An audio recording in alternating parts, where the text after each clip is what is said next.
I believe that I have the best job in the world. Seriously, I don't ever need to change jobs again. I get to teach law students and I get to help women find their power because, in addition to being a teacher, I'm also a lawyer. Before I went to law school and I was a lawyer and then a teacher, I was a scientist. I really love going to school. I have a master's in microbiology and infectious diseases. Sometimes I think that sounds more impressive than it really is. While I was in science, I was trying to figure out what I was passionate about. But it wasn't science. What I was passionate about was helping women like myself to feel secure, to be able to breathe, to be ambitious even, and to find their power. You see, as a woman of color, I know what it is like not to have power, or maybe to not know that I have power.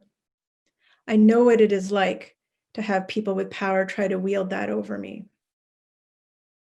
So after 10 years as a microbiologist, I decided to search for where I truly belonged. I took the plunge, I left biotech, and I went back to law school. Here, it felt for the very first time like I was inside the place where power is held.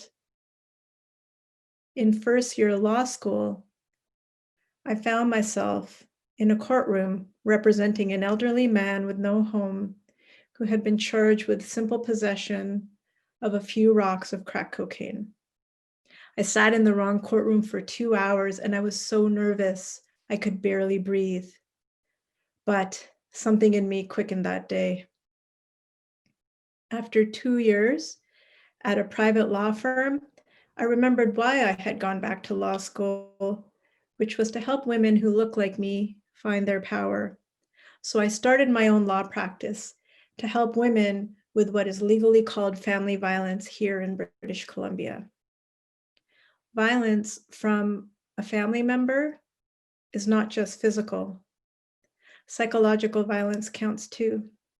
For the first time, my work felt critical, but I couldn't help enough women. And I was working in a profession where, until only very recently, the law did not even recognize the definition of family violence. I searched for community in the private family bar, but I didn't find it. So I reached out to anti-violence women's organizations, and then I also found lawyers who were working with family violence and helping women find their power. Here, at last, was my community. Through this community, I learned about a local student clinic being opened to help women with family law. Rise Women's Legal Center was opened as a partnership between the nonprofit West Coast Legal Education Action Fund and the Peter A. Allard School of Law here at UBC. I applied for and was offered the job of supervising lawyer. I was over the moon. On my first day, I realized I had an entire curriculum to plan and only 5 weeks before students arrived. It was definitely trial by fire, but it was exhilarating. My job was to balance a rich and experiential teaching experience for students with quality service to clients. But what I learned was that a rich and experiential teaching experience actually meant keeping a close eye over my students' wellness so they could fight for their clients.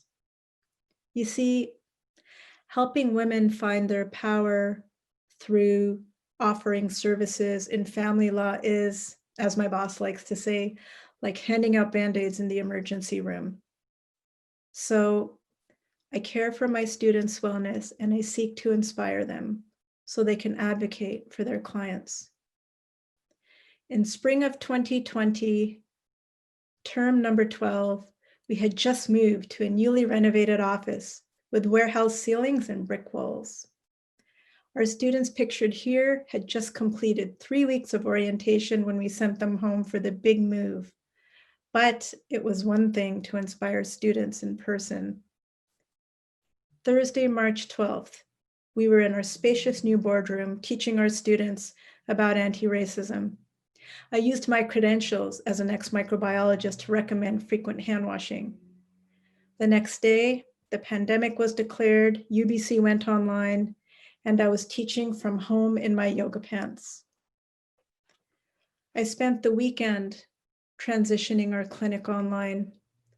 RISE has many programs, and one of them is a virtual legal clinic, which offers services to women in remote communities online. So we were in as good a position as we could be to continue to teach, as well as offer legal services online.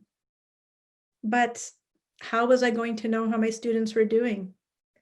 I set up a daily Zoom check-in and had them come just for 10 minutes.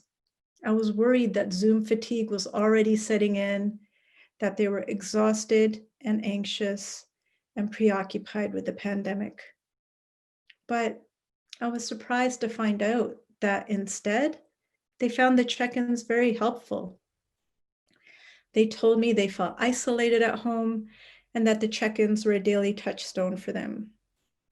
They looked forward to having someone to talk to, a place to come together with their community.